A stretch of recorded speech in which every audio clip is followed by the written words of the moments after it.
लेकिन जाटव महापंचायत भी इसी आपके जो 2 तारीख है उसके बाद 4 तारीख को एक जाटव महापंचायत का ऐलान है। उसके बाद 11 तारीख को एक जाटव महापंचायत का फिर ऐलान है। देखिए, इस विषय पर मैं कम ही शब्दों में अपनी बात इसलिए रखूंगा क्योंकि जो मान्यवर काशीराम साहब ने इस आंदोलन को चलाया है, तो आप सबसे पहले महात्मा फुले जी पे चले जाइए। जो बात महात्मा फुले जी ने कही, जाति तोड़ो समाज जोड़ो, वही बात महात्मा ज्योतिबा फुले जी के बाद फुले साहू जी महाराज जी ने कही, और वही बात को बाबा साहब परम पूज्य बाबा साहब ने कहा, जाति तोड़ो समाज जोड़ो। आज जो हमारे महापुरुषों का क्रम है, महात्मा फुले जी की विचारधारा को लेकर के साहू जी महाराज चले, साहू जी की विचारधारा फुले जी की विचारधारा को लेकर के बाबा साहब डॉक्टर भीमराव अम्बेडकर चले, और इन तीनों महापुरुषों की विचारधारा को हमारे बहुजन समाज पार्टी के संस्थापक मान्यवर साहब काशीराम जी ने लेकर के चले, और आज आदरणीय बहन जी इन महापुरुषों की विचारधारा पर लगातार चल रही हैं। लेकिन जिस प्रकार से जाति तोड़ो समाज जोड़ो की बात हमारे महापुरुषों ने की थी, उसी पैटर्न पर हम लोग पूरा बहुजन समाज इकट्ठा हुआ। ये इस देश के अंदर 6743 जातियों में बटे हुए समाज को मान्यवर काशीराम साहब ने जोड़ने का काम किया। लेकिन आज फिर हम लोग वही जाति वाली व्यवस्था में पहुंच रहे हैं। तो मैं समझता हूं, जिन लोगों ने सिर्फ कोटेशन पढ़ करके, सिर्फ बाबा साहब की कोटेशन पढ़ ली है और बाबा साहब की 2 लाइन पढ़ ली, उन्हीं से समाज का नेतृत्व करना चाहते हैं, तो वो समाज को निश्चित गड्ढे में पटकेंगे। और जो समाज का सही धड़ है, जो समाज को सही दिशा में ले जाएगा, उसके लिए तो आपको बाबा साहब की किताबी ज्ञान जरूरी है। बाबा साहब की जो बताया हुआ मार्ग है, उस पर चलने की आवश्यकता है। बाबा साहब, अब बताइए मुझे, क्या अम्बा के सगवारों के साथ मारपीट नहीं होती? क्या सोपुर के बैरवाओं के साथ मारपीट नहीं होती? क्या भिंड में दोहरों के साथ मारपीट नहीं होती? वो भी तो एससी जाति से। लेकिन हम एक जाति होने पर गर्व करेंगे, और जातियों में कोई चमार पर गर्व करेगा, कोई वाल्मीकि गर्व करने लगा, कोई दोहरे पर गर्व करेगा, कोई बैरवा पर गर्व करेगा। तो इस संगठन को तोड़ने की जो भाजपा कांग्रेस की प्लानिंग है कि जाटव समाज में ये लोग आपस में बिखरे बने रहें, इसकी ये योजना है। जो कांग्रेस के जो चमचे हैं, उन लोगों की जो योजना है कि इन लोगों के वोट बैंक को तोड़ करके हम चुनाव में जो लंबी सौदा करेंगे, वो जाटव समाज की सौदा करेंगे, ये उनका उद्देश्य है। बाकी आप बताइए, बहुजन समाज पार्टी के साथ 90% नहीं, 99% जाटव समाज पूरे देश से जुड़ा हुआ है, और इसी जाटव वोट बैंक को कांग्रेस तोड़ना चाहती है। ये उनकी गंदी सोच और नीयत है। क्या है जो मोहन सरकार है, वो सोई हुई है, चुपचाप से दलितों पर अन्य अत्याचार को सहन कर रहे हैं। कान के नीचे शादी समारोह में शामिल होने के लिए मुरैना मुख्यमंत्री आ जाते हैं, लेकिन 14 अप्रैल के जो बेटा शहीद हुआ, उसके घर तक देखने के लिए, उसके परिवार के शोक संवेदना व्यक्त करने तक वो नहीं पहुंचते हैं। तो आप देख सकते हैं कि कैसी गंदी मानसिकता, दलित विरोधी मानसिकता सरकार की है। ये देंगे तो आदरणीय बहन जी 4 बार मुख्यमंत्री उत्तर प्रदेश की रही थी। आप देखिए, कानून व्यवस्था, पूरे ज़िले का एसपी हो चाहे डीजीपी हो, प्रदेश का पूरा प्रशासन बहकाता था, कोई अन्य अत्याचार नहीं होता था। पूरे प्रदेश में जो गुंडे माफिया थे, उनको जेल के अंदर आदरणीय बहन जी ने ठूंसने का काम किया था। आप देखिए कि अन्य अत्याचार कैसे रोका बहन जी ने, लॉ एंड ऑर्डर की व्यवस्था कैसे लागू की बहन जी ने। आप क्यों नहीं करना चाहते? क्योंकि ये मानसिक। नमस्कार, मैं रंजन सिंह और आप देख रहे हैं आपके अपने चैनल बहुजन साथी। दरअसल आपको बता दें, इस वक्त हमारी मौजूदगी मध्य प्रदेश के जिला मुरैना में है, और चंबल अंचल में एक बीएसपी का बड़ा जन आंदोलन होने वाला है। 2 मई को बीएसपी का बड़ा ही जन आंदोलन मध्य प्रदेश के चंबल क्षेत्र में होने वाला है। लगातार दलितों पर बढ़ रहे अन्याय अत्याचार के खिलाफ ये आंदोलन बुलाया गया है। इसके मुख्य अतिथि रामजी गौतम, जो बसपा के राज्यसभा सांसद और नेशनल कोऑर्डिनेटर बसपा के हैं। बीएसपी के जिला अध्यक्ष दीपेंद्र बौद्ध जी से बातचीत करते हैं, इस आंदोलन की क्या कुछ रूपरेखा है और क्यों इस आंदोलन को बुलाया गया। पहले तो भाई साहब आपका स्वागत है। धन्यवाद नारायण जी, आपको भी बहुत बहुत साधुवाद। ये आंदोलन आपने क्यों बुलाया है 2 मई का? देखिए, ये आंदोलन का सब्जेक्ट क्लियर है। जिस प्रकार से बहुजन समाज पर आए दिन अन्य अत्याचार हो रहे हैं, और जब से भाजपा सरकार सत्ता में है, केंद्र में और राज्य में, तो गाजर मूली की तरह दलित समाज को मारा पीटा जा रहा है। कहीं कोई बारात रोक देता है, तो कहीं कहीं घोड़ी चढ़ने पर रोक देता है, तो घड़े से पानी पर रोक देते हैं। तो कई ऐसी घटनाएं हैं जहां एफआईआर नहीं होती हैं, अन्य अत्याचार आए दिन बढ़ रहा है। तो इसको लेकर के एक बड़ा विशाल आंदोलन मुरैना ज़िले के अंदर हो रहा है, और बहुजन समाज पार्टी शुरू से ही आंदोलनकारी पार्टी रही है। शुरू से ही माननीय साहब काशीराम जी ने इस मूवमेंट को आंदोलन के जरिए बढ़ाया है, इसलिए इस आंदोलन को मुरैना ज़िले में सुनिश्चित किया गया। लगातार मुरैना में अभी हाल ही में एक दलित युवक की अंबेडकर जयंती पर हत्या हो जाती है। उससे पहले आपकी अंबा विधानसभा में एक दलितों की बारात रोक दी जाती है। क्या इन मुद्दों को लेकर ये आंदोलन है प्रमुख? जी बिल्कुल। जिस प्रकार से एक 14 अप्रैल के दिन भारत रत्न जो संविधान निर्माता बाबा साहब की जयंती पूरा देश मनाता है, उस जयंती के अवसर के दिन ही जब अपना एक व्यक्ति डीजे निकाल करके ले जाता है और डीजे निकाल कर ले जाता है तो कुछ गंदी विचारधारा के लोग थे जिनके पेट में दर्द होने लगा और उस डीजे को रोकने का काम किया। तो उस आंदोलन में गोलीबारी भी चली जिसमें हमारा एक बेटा भी शहीद हुआ और उसी परिप्रेक्ष्य में इस आंदोलन को तय किया गया है कि पूरे ज़िले भर में जिस प्रकार से अम्बा में भी लगातार बहन बेटी के साथ बलात्कार की घटनाएं आपने देखी होगी। एक बारात गंजरामपुर में दलित समाज के एक वाल्मीकि समाज के व्यक्ति की बारात रोक दी गई, उसको भी आपने देखा होगा न्यूज़पेपर के माध्यम से। तो ऐसी तमाम जो घटनाएं ज़िले भर में घट रही हैं, ऐसी घटनाओं पर अंकुश लगाने के लिए जो राज्य सरकार है वो सोई हुई है, जो मोहन सरकार है वो सोई हुई है, चुपचाप से दलितों पर अन्य अत्याचार को सहन कर रहे हैं। कान के नीचे शादी समारोह में शामिल होने के लिए मुरैना मुख्यमंत्री आ जाते हैं, लेकिन 14 अप्रैल के जो बेटा शहीद हुआ उसके घर तक देखने के लिए, उसके परिवार के शोक संवेदना व्यक्त करने तक वो नहीं पहुंचते हैं। तो आप देख सकते हैं कि कैसी गंदी मानसिकता, दलित विरोधी मानसिकता सरकार की है। ये इस मुद्दों को लेकर के बहुजन समाज पार्टी ज्ञापन 2 मई को देगी। लगातार देश आज़ाद हुए इतने साल हो गए, क्या अभी तक दलितों के प्रति कुछ जातिवादी लोगों की मानसिकता नहीं बदल पाई है? क्या दलित आज़ाद नहीं हो पाए? देखिए, बाबा साहब ने कहा था कि संविधान कितना भी अच्छा क्यों ना हो, अगर उसको चलाने वालों की नीयत और सोच अच्छी नहीं है तो वो संविधान सही साबित नहीं होगा। इसी प्रकार से जिस प्रकार से भारतीय जनता पार्टी आज सत्ता में बैठी हुई है तो उनकी मानसिकता दलित विरोधी है, संविधान विरोधी है। वो संविधान को बिल्कुल पूर्णतः तार तार कर रहे हैं, पूरे देश के अंदर संविधान की धज्जियाँ उड़ा रहे हैं। अगर वो संविधान के सही नियम और रूल्स पर चलेंगे तो आदरणीय बहन जी 4 बार मुख्यमंत्री उत्तर प्रदेश की रही थी। आप देखिए, कानून व्यवस्था, पूरे ज़िले का एसपी हो चाहे डीजीपी हो, प्रदेश का पूरा प्रशासन भय खाता था, कोई अन्य अत्याचार नहीं होता था। पूरे प्रदेश में जो गुंडे माफिया थे उनको जेल के अंदर आदरणीय बहन जी ने ठूंसने का काम किया था। आप देखिए कि अन्य अत्याचार कैसे रोका बहन जी ने, लॉ एंड ऑर्डर की व्यवस्था कैसे लागू की बहन जी ने।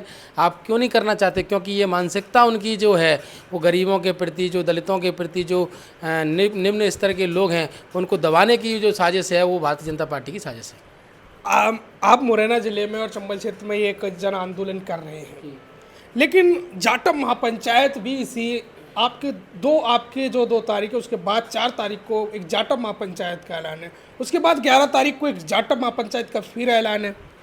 देखिए, इस विषय पर मैं कम ही शब्दों में अपनी बात इसलिए रखूँगा क्योंकि जो मान्यवर काशीराम साहब ने इस आंदोलन को चलाया है, तो आप सबसे पहले महात्मा फुले जी पे चले जाइए। जो बात महात्मा फुले जी ने कही, जाति तोड़ो समाज जोड़ो, वही बात महात्मा ज्योतिबा फुले जी के बाद फुले साहू जी महाराज जी ने कही, और वही बात को बाबा साहब, परम पूज्य बाबा साहब ने कहा, जाति तोड़ो समाज जोड़ो।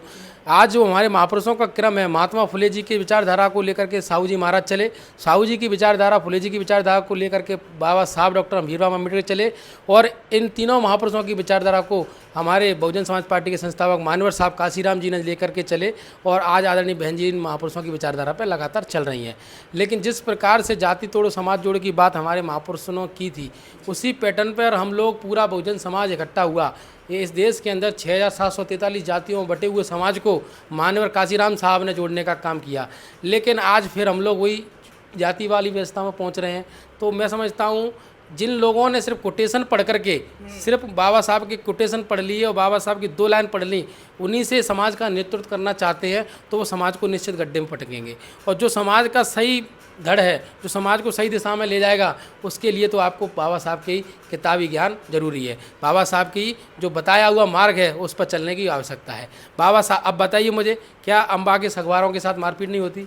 क्या सोपुर के बैरवाओं के साथ मारपीट नहीं होती? क्या भिंड में दोहरों के साथ मारपीट नहीं होती? वो भी तो एससी जाति से, लेकिन हम एक जाति होने पर गर्व करेंगे। और जातियों में कल कोई चमार पर गर्व करेगा, कोई वाल्मीकि गर्व करने लगा, कोई दोहरे पर गर्व करेगा, कोई बैरवा पर गर्व करेगा। तो इस संगठन को तोड़ने की जो भाजपा कांग्रेस की प्लानिंग है कि जाटव समाज में ये लोग आपस में बिखरे बने रहें, इसकी ये योजना है। जो कांग्रेस के जो चमचे हैं उन लोगों की जो योजना है कि इन लोगों के वोट बैंक को तोड़ करके हम चुनाव में जो लंबी सौदा करेंगे वो जाटव समाज की सौदा करेंगे, ये उनका उद्देश्य है। बाकी आप बताइए, बहुजन समाज पार्टी के साथ 90% नहीं 99% जाटव समाज पूरे देश से जुड़ा हुआ है, और इसी जाटव वोट बैंक को कांग्रेस तोड़ना चाहती है। ये उनकी गंदी सोच और नीयत है। क्या जाटा महापंचायत की जगह बहुजन महापंचायत नहीं हो सकती? बिल्कुल हो सकती थी, लेकिन मैं बता तो रहा हूँ आपको, ये कांग्रेस और बीजेपी माइंड के जो गंदे लोग हैं, जो चमचे हैं, उनकी सोची समझी साजिश है कि ये जो बीएसपी के जो वोट बैंक है, इसको तोड़ करके हम अपनी राजनीति चमका करके, हम अपना चेहरा चमका करके और चुनाव में हम अपने झूठे वादे करके जनता के बीच जाएंगे, उनको ठग करके और समाज को गुमराह करेंगे। ऐसा हुआ भी है। मुरैना जिले के अंदर 2018 में 6 की 6 कांग्रेस की सीटें जीती। जाटव समाज के लोगों ने मन बना लिया और 6 की 6 सीटें कांग्रेस की झोली में डाल दी। लेकिन जब उनके आकाओं से हमने कहा कि भाई अब तो तुम्हारी सरकार चल गई, बन गई कमलनाथ जी की सरकार, अब 2 अप्रैल के केस वापस ले लो, तो क्या पूछना उन लोगों से जो लोग आज नेतृत्व कर रहे हैं जाटव पंचायत में और तमाम नेतृत्व में, उन लोगों से पूछना कि 2 अप्रैल के केस वापस कराने में तुम अपनी पार्टी के नेताओं से क्यों नहीं कहते। आज घटना समाज के ऊपर घटती है, तुम नेतृत्व करने आ जाते हो, तुम अपने पार्टी के झंडे के नीचे क्यों नहीं आवाज़ उठाते हो। क्या सिर्फ पार्टियां तुम्हारी इसीलिए चमचागिरी कराने के लिए बनी हुई हैं? क्या तुमसे सिर्फ जाटव समाज के वोट बैंकों को भटकाने के लिए बनी हुई हैं? ये बात उन लोगों से पूछना चाहिए आपको कि ये जो पंचायत हो रही हैं, हमें इस पंचायत में हम विरोध नहीं करते समाज का, समाज के साथ ही समाज के साथ हैं, समाज के साथ रहेंगे। लेकिन जो ये लोग नेतृत्व कर रहे हैं वो समाज में सबसे बुरे हालातों को समाज में पहुंचाने का काम कर रहे हैं। इनसे विरोध है इनका। कितने लोगों का ये कार्यक्रम होगा और क्या मैसेज इस कार्यक्रम से देना चाहते हैं आप? बहुजन समाज पार्टी के द्वारा 2 मई को जो कार्यक्रम होगा वो हज़ारों की संख्या में हमारी भीड़ रहेगी और जिसमें पुराने बस स्टैंड पर सभा रहेगी। माननीय इंजीनियर राम जी गौतम जी जो बहुजन समाज की बुलंद आवाज़ हैं, राज्यसभा के माध्यम से जो अपनी आवाज़ दलितों के ऊपर अन्य अत्याचार होते हैं उनको सदन में उठाने का काम करते हैं, ऐसे आदरणीय गौतम जी के नेतृत्व में ये ज्ञापन दिया जाएगा। रैली होगी, पहले सभा होगी, उसके बाद रैली पुराने कलेक्टर पर ज्ञापन दिया जाएगा जी। क्या आपको लगता है रैली आंदोलन करना जो दलित अत्याचार हो रहे हैं उनका अंत है? कैसे? लगातार जो रैली आंदोलन करना, क्या दलित अत्याचार आंदोलन और रैलियों से बंद हो जाएंगे? देखिए, किसी आंदोलन और किसी मूवमेंट में रैली और जुलूस होता है, उससे शासन प्रशासन में भय होता है और जब शासन प्रशासन में भय होगा, जब सरकार हिलेगी, इस आंदोलन से जब हमारे बीच में हज़ारों की संख्या में लोग रोडों पर उतरेंगे तो सरकार को ये चेतावनी दी जाएगी कि अगर इस प्रकार की घटना की पुनरावृत्ति होगी तो अभी तो हम ये टेलर है, आगे हम पिक्चर दिखाने का काम 2028 के चुनाव में कर देंगे। लगातार आप भी जन आंदोलन कर रहे हैं, कुछ लोग और भी जाटा महापंचायत कर रहे हैं, एक और जाटा पंचायत हो रही है। समाज को तो सब लोग एकजुट कर रहे हैं, लेकिन क्या नेतृत्व और नेता एकजुट नहीं हो पा रहे हैं? देखिए, चेहरा चमकाने की राजनीति कर रहे हैं कुल मिला के। इनको अपना झंडा, इनके झंडे में दम है नहीं। जिन नेताओं के सानिध्य में ये लोग घूमते हैं, आए दिन चमचागिरी करते हैं, उन नेताओं से कहो कि ये समाज को उठाए। अभी कल 28 तारीख, आज 28 तारीख को ग्वालियर में संविधान बचाने के लिए निकले हैं लोग, लेकिन मुरैना में अगर ये घटना घटती है, इस घटना के लिए कितनी आवाज़ उठा रहे हैं वो लोग? नहीं उठाएंगे, क्योंकि ये चमचों को सक्रिय करे हुए हैं। माननीय साहब काशीराम जी कहते थे कि जब बहुजन मूवमेंट बढ़ेगा तो ये चमचा समाज में सक्रिय होंगे और ये चमचे जब समाज में सक्रिय होंगे तो समाज को गुमराह करने का काम करेंगे। तो इन चमचों से सावधान रहने की आवश्यकता है। क्या अपील करना चाहोगे आप 2 मई के आंदोलन को लेकर? मैं इतनी सी अपील करूंगा कि जो 2 मई को विशाल जल आंदोलन हो रहा है मुरैना जिले के अंदर, बहुजन समाज पार्टी, आपको मैं बता दूं कि जो घटना हिंगोना में घटी, रात को 3:30 बजे तक हम लोगों ने उस घटना में FIR और तमाम उनके पीड़ित परिवार के साथ लोगों के साथ में हम लोग रहे। कुलदीप सिकरवारी जी रहे, मैं भी रहा। तो बहुजन समाज पार्टी हर एक व्यक्ति के सुख और दुख में शामिल होती है। तो इस आंदोलन में हम लोगों को भी अपनी ताकत दिखाने के लिए जिला मुरैना में पुरानी कलेक्ट्रेट पर हज़ारों की संख्या में आप लोग अपने स्वाभिमान सम्मान की लड़ाई के लिए मुरैना में पुराना बस स्टैंड में उपस्थित रहे। मेरा यही समाज के सभी सर्व समाज के भाइयों से अपील है, हर एक व्यक्ति से अपील है कि जिन साथियों के साथ अन्य अत्याचार बढ़ रहा है वो इस आंदोलन में उपस्थित हों। तो ये हमारे साथ मौजूद थे बीएसपी के जिला अध्यक्ष दीपेंद्र बौद्ध जी, जो लगातार हाल ही में जिस प्रकार से हिंगोना गांव में अंबेडकर जयंती के मौके पर दलित समाज के एक युवक की हत्या हो जाती है, उसको लेकर और तमाम ऐसी घटना मुरैना जिला में हुई हैं, उनको लेकर एक जन आंदोलन कर रहे हैं। जो हज़ारों की संख्या में ये आंदोलन होने वाला है। शासन प्रशासन पर एक दबाव होगा कि किस प्रकार से हमारे समाज पर अन्याय अत्याचार हो रहे हैं वो बंद होने चाहिए। इस पूरी खबर पर आपकी क्या कुछ राय है, कमेंट करें, वीडियो को आगे शेयर करें। वीडियो अंत तक देखने के लिए आप